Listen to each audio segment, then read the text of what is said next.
pedir perdón. Pídale perdón a sus hijos, abrácelos. Yo tengo un amigo sacerdote que tenía mucho el don de sanar con la unción de los enfermos y ha asistido a muchos moribundos, y siempre que están muriendo les pregunta: hermano, ¿ya perdonaste? Y uno, claro, al borde de la muerte: ay, claro, padre, yo ya perdoné. ¿No? Ya perdoné. Eso le preguntaba el padre a todos los moribundos. Uno al borde de la muerte: perdónanos de la misma manera que nosotros hemos perdonado, dice el Padre nuestro. Pero la segunda pregunta: ¿y fuiste a pedir perdón? La gente callada, el orgullo, ¿no? De pedirle perdón a la esposa, o al esposo, o al amigo, inclusive al amante, ¿no? Él cuando lo abandonó, que hay que abandonarla, porque como dicen los jóvenes franceses, no es arrimarse, sino no peques más, vete, y no peques más, vete, aléjate. Entonces, pero pedir perdón, si has hecho daño y has herido, pedir perdón. Y le preguntaba a los moribundos: ¿y fuiste a pedir perdón? Y el 99% no había pedido perdón. De modo que la factura en el purgatorio debe ser grande. Un día les hablamos del purgatorio, que es un dogma de fe negado por cientos de obispos y sacerdotes y todo, pero bueno, es un dogma de fe, y el que niega un dogma de fe es un hereje. Pedir perdón, ir a pedir perdón. Si no puedes personalmente, póngale un correo, mándele una nota, mándele un regalito, haga un gesto en que el otro entienda que usted se está acercando. Mira, por ejemplo, volviendo al tema de los artistas, estaba estudiando la vida de Enrique Carriazo, y en una entrevista que hizo a estos medios de comunicación en Colombia, él habla de su infancia y habla de cómo sus padres lo golpeaban, se burlaban de él, lo castigaban y eran crueles con él, ¿no? Y cómo él expresaba los vacíos emocionales que tuvo y las consecuencias en su vida adulta, ¿no? Que se identificaba. El doctor Ricardo Castañón, tu gran amigo, habla de este caso de las palabras cuando hieren. En su libro habla de una mujer que llegó, venía a una fiesta y su padre era muy autoritario y llegó a su casa y el papá solamente le dijo, con esa, en palabras nuestras, con esa borrachera que tú tienes, ningún alcohólico, ningún borracho se va a fijar en ti. Eso marcó, dice el doctor Castañón, la marcó tanto esa china que al final de su vida, al otro día ya no vuelve a ir al colegio, ya deja de ir al colegio. El papá le dice, si no quiere trabajar, pues va a trabajar, trabaja de cajera y empieza a tener relaciones. Dice el doctor Castañón que a la edad de 27 años fue a su consultorio y ya había tenido, le dice, lo primero que le expresa, para retar a su papá, solamente por una palabra, para retar a su papá: mira, padre, tú me dijiste que yo no me iba a conseguir ningún borracho se iba a casar conmigo, te presento mi novio, mi esposo, y voy a vivir con él, tiene 58 años y es alcohólico, mira que conseguí algo. Y entonces el doctor Castañón habla de, cuando llegó a su consultorio, tenía 27 años, era drogodependiente, alcohólica, solamente por la palabra que su papá le dijo. Y ya había tenido infinidad de relaciones. Cuando las palabras hieren, el libro de Ricardo Castañón, que ya no lo tenemos, pero es un libro formidable, es un libro extraordinario. Sí, nosotros tenemos un taller muy bueno los miércoles de sanación interior, y está la sanación con la madre, con el padre, con los hermanos, porque la sanación con los hermanos, la sanación frente a Dios, ¿no? La sanación con la muerte, la sanación con los enemigos, y cada de las 28 formas de sanación, cada una tiene un librito, un folletico con las citas bíblicas, ¿no? En la Biblia está todo, pero yo lo que más recomiendo leer es el libro de Tobías. Es hermoso, sí. Para que haya una familia. Y si usted vive el capítulo 4 del libro de Tobías, lo felicito. Pero puede sanar las heridas en cualquier momento de su vida, inclusive antes de morir, y sanar a la otra persona en parte, y que la otra persona vote bote ese taco que arrastra, ese fardo, ese bulto que va arrastrando toda su vida con un dolor inmenso que nunca le permite ser feliz y que va a transmitir a su nueva vida. Es decir, si se casa, vuelve y transmite lo que trae anteriormente. Entonces lo que estamos creando es eso que veía yo en la sociedad argentina tan terrible, el feminicidio en Colombia, ¿no? Aquí se asesina cada 9 horas un niño, ¿no? Y los 6 millones de desplazados de la FARC-TRIN, porque ahora se llaman la FARC-TRIN, porque van a pasar de FARC a FARC-TRIN. Hay algo que tú decías muy importante y es decirle a los telamigos lo siguiente.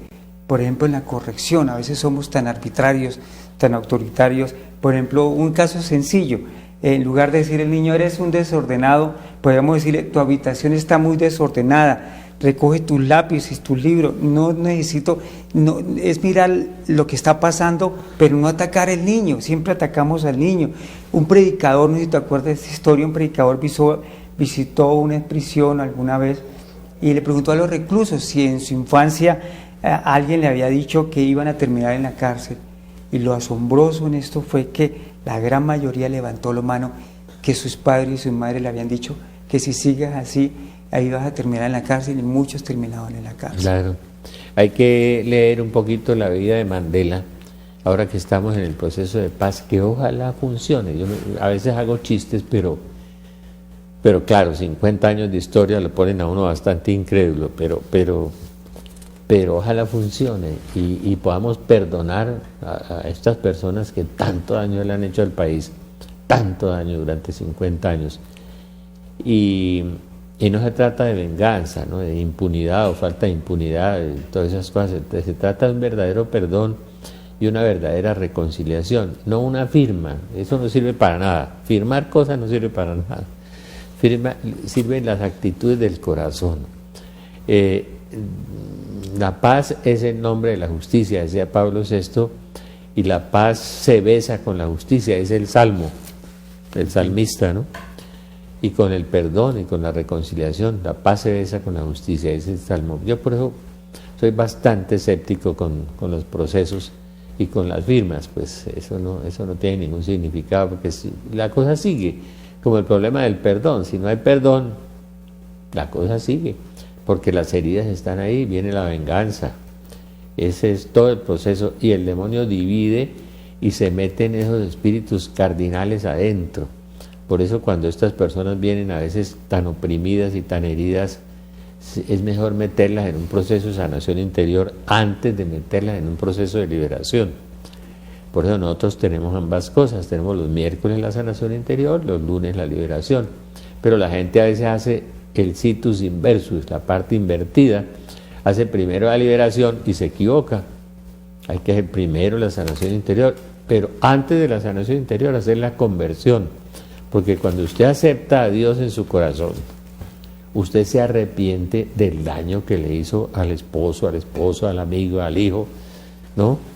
Cuando él deje entrar a Dios en su corazón, si no, no tiene posibilidad de perdonar.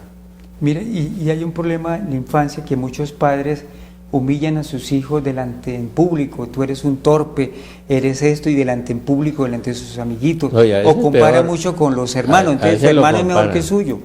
Claro, yo tengo un hermano que es muy gracioso y muy divertido, y que en la casa le decían, ¿no? Es que un profesor le decía, ¿no? Tú no sirves sino para taxista, era un profesor español, ¿no? Y mira a tu hermano Rafael, que sí, está bien. Entonces el pobre duró años en perdonarme, y a través de su conversión empezó. Le mando un abrazo muy grande, porque es muy divertido y resultó un habilísimo gerente, un habilísimo comerciante, pero no terminó su carrera por eso, llegó a la mitad de la carrera, porque es que un profesor lo señaló y lo señaló y lo señaló y lo aplastó. Totalmente. Y los compañeritos, mira, muchos niños no son buenos para el deporte, y son entonces hay burla de sus compañeritos, le dicen niña, que tú no juegas fútbol, que tú no eres fuerte. Entonces el niño va creciendo con una serie de complejos, y si no está papá y mamá que lo estimulen, que le eleven su autoestima, que se acepte. Tú no eres bueno para esto, pero eres bueno para lo otro. Eres bueno para el lenguaje, eres bueno para la matemática. Tú no tienes de pronto esa actitud para el deporte. Y si hay un entorno donde los compañeros se burlan de él, y no tengo papá y mamá que me apoyen, ¿a quién acudo? Entonces va a acudir a otra clase de amistades que los van a desviar su conducta, ¿no? Su comportamiento. Sí, yo decía el otro día que yo no conocí en el colegio, en la universidad, pues ni homosexuales, ni matrimonios separados, ni nada de esas cosas, pero realmente no los conocí. Y ese viene por la posmodernidad, por ese destape que tuvo el mundo precisamente hacia el poder y hacia el dinero. Entonces los grandes valores se convirtieron en el dinero y el poder y la realización personal. Es ser mucho más que los demás. Entonces abandonamos a la pareja, abandonamos los hijos para realizarnos, ¿no? Hacer mi vida, organizar todo el diccionario del diablo, ¿no? Y dejamos a los pobres muchachos ahí. Yo tengo el caso de una mujer joven, ya es profesional y me dolió verla, ¿no? Y me puse a hablar con ella y, bueno, ¿dónde se originó su tendencia a personas del mismo sexo? Pues yo mirando el caso resulta que su papá y su mamá, su papá era una persona muy agresiva, autoritaria, le pegaba a su mamá. Entonces ella, ¿qué vio en su infancia? Maltrato. Entonces ella en vez de crecer y madurar normalmente, se inclinó a tener miedo a relaciones con hombres. Y ella actualmente, ella le tiene pavor a acercarse a relaciones con hombres, porque marcó tanto su vida de familia, que ella hoy en día ella se declara que es tendencia. No, yo tengo un amigo cura misógino por el afecto, por la falta de afecto de la mamá. Tremendo, le cuento, tremendo. Y un gran sacerdote. Y tuvo mucha sanación interior cuando descubrió que era el afecto de su mamá el que le faltaba, que no quiso ni siquiera ir a la ordenación sacerdotal. Sí, es bien interesante eso. Es muy bien, es muy interesante. Pues hay una relación de causalidad entre lo que está sucediendo y todo. Vamos a hacer una oración en instante. Señor Jesús, sabemos que tú eres el Cristo, el Hijo de Dios vivo, que viniste al mundo para salvarnos. Te pedimos perdón por el daño que hemos hecho cada uno de nosotros. Perdón por los huecos y los vacíos que hemos sembrado en nuestros hijos, en la familia, en la esposa, en los amigos. Señor, y te pedimos que tú con tu amor y con el amor del Padre Celestial y el amor de la Virgen María vayas llenando esos vacíos, esos huecos y vayas supliendo ese amor que le falta, esas carencias sean llenadas con el amor de Dios, que todo lo llena porque Dios es amor y se manifiesta a través de su Hijo y a través de la Virgen María. Amén, amén y amén.